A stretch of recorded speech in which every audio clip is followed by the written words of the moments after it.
नौतपा की पौराणिक कहानी। बहुत समय पहले धरती पर भयंकर रोग, कीड़े मकोड़े और अशुद्धि फैल गई थी।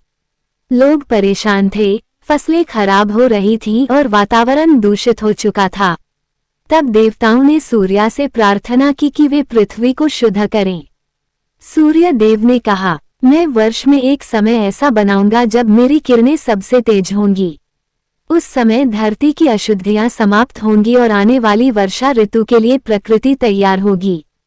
फिर जब सूर्य रोहिणी नक्षत्र में प्रवेश करते हैं, तब 9 दिनों तक उनकी गर्मी अत्यधिक बढ़ जाती है। यही समय नौतपा कहलाया। कहते हैं कि इन 9 दिनों में धरती के हानिकारक जीवाणु नष्ट होते हैं, नदियां और वातावरण शुद्ध होते हैं, पेड़ पौधे वर्षा के लिए तैयार होते हैं, मानसून का मार्ग बनता है। गांवों में बुजुर्ग कहते थे, जितना तपेगा नौतपा उतनी बरसेगी वर्षा। इसलिए लोग नौतपा को केवल गर्मी नहीं बल्कि प्रकृति की तपस्या मानते हैं। धार्मिक मान्यता। इन दिनों सुबह जल्दी उठकर सूर्य को जल चढ़ाया जाता है। गरीबों को पानी, छाता, सत्तू और फल दान किए जाते हैं। शरीर और मन को शांत रखने के लिए संयम रखा जाता है। मान्यता है कि नौतपा में किया गया दान और पूजा विशेष पुण्य देता है। नौतपा का महाटिबी क्या है? हिंदू धर्म में भारत में प्रचलित मान्यता के अनुसार नौतपा वह समय होता है जब सूर्य देव रोहिणी नक्षत्र में प्रवेश करते हैं और लगभग 9 दिनों तक भीषण गर्मी पड़ती है। हिंदू धर्म और ज्योतिष में इसे प्रकृति के संतुलन और मौसम परिवर्तन से जोड़ा जाता है। नौतपा का धार्मिक और पारंपरिक महत्व। 1. प्रकृति शुद्धि का समय। मान्यता है कि नौतपा की तेज गर्मी वातावरण के कीटाणुओं को नष्ट करती है, वर्षा ऋतु के लिए प्रकृति को तैयार करती है, फसलों और धरती के संतुलन में मदद करती है। 2. अच्छी बारिश का संकेत। लोक मान्यता के अनुसार यदि नौतपा के पूरे 9 दिन तेज गर्मी पड़े तो मानसून अच्छा आता है। बीच में बारिश या बादल ज्यादा हों तो वर्षा कम होने की आशंका मानी जाती है। 3. सूर्य उपासना का महत्व। इस समय सूर्य की पूजा विशेष फलदायी मानी जाती है। लोग सूर्य को जल अर्पित करते हैं, गायत्री मंत्र का जाप करते हैं, शरीर और मन की शुद्धि के लिए व्रत या दान करते हैं।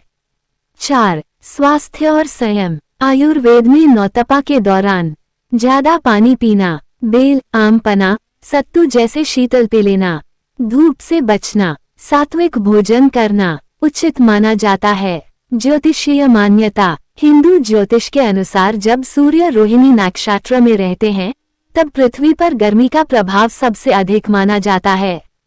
इसे मौसम परिवर्तन का महत्वपूर्ण चरण माना गया है। 2026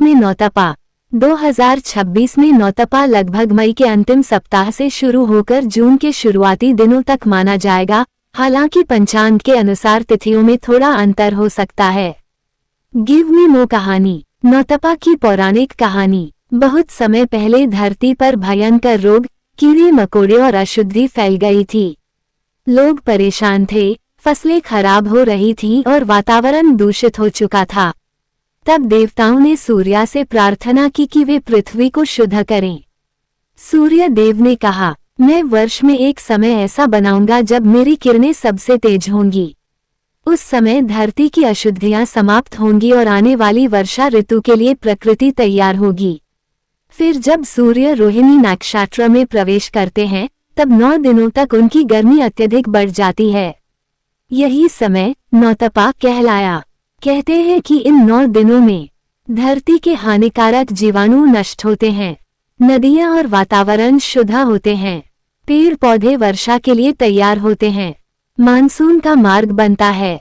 गांवों में बुजुर्ग कहते थे, जितना तपेगा नौतपा उतनी बरसेगी वर्षा। इसलिए लोग नौतपा को केवल गर्मी नहीं बल्कि प्रकृति की तपस्या मानते हैं। धार्मिक मान्यता। इन दिनों सुबह जल्दी उठकर सूर्य को जल चढ़ाया जाता है। गरीबों को पानी, छाता, सत्तू और फल दान किए जाते हैं। शरीर और मन को शांत रखने के लिए संयम रखा जाता है। मान्यता है कि नौतपा में किया गया दान और पूजा विशेष पुण्य देता है। मोर कहानी। नौतपा और ऋषि की कथा।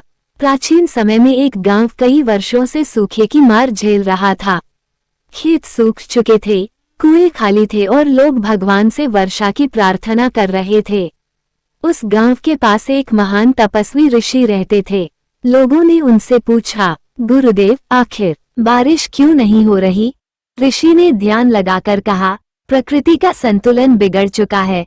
जब तक सूर्य की तपस्या पूर्ण नहीं होगी, तब तक वर्षा नहीं आएगी। लोग डर गए। तभी ऋषि ने बताया कि जब सूर्य देव रोहिणी नक्षत्र में प्रवेश करेंगे, तब 9 दिनों तक धरती अग्नि जैसी तपेगी।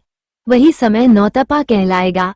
गांव वालों ने उन 9 दिनों में जल का सम्मान किया, पेड़ पौधों की रक्षा की, जरूरतमंदों को पानी और भोजन दिया। सूर्य देव की पूजा की। नौतपा के अंतिम दिन आकाश में काले बादल छा गए, तेज हवाएं चली और फिर मूसलाधार बारिश शुरू हो गई। लोग खुशी से झूम उठे। ऋषि बोले, नौतपा केवल गर्मी नहीं, ये प्रकृति की तपस्या है। तप के बाद ही वर्षा और जीवन आता है। तभी से गांवों में मान्यता फैल गई कि यदि नौतपा अच्छे से तपे तो वर्षा भरपूर होती है।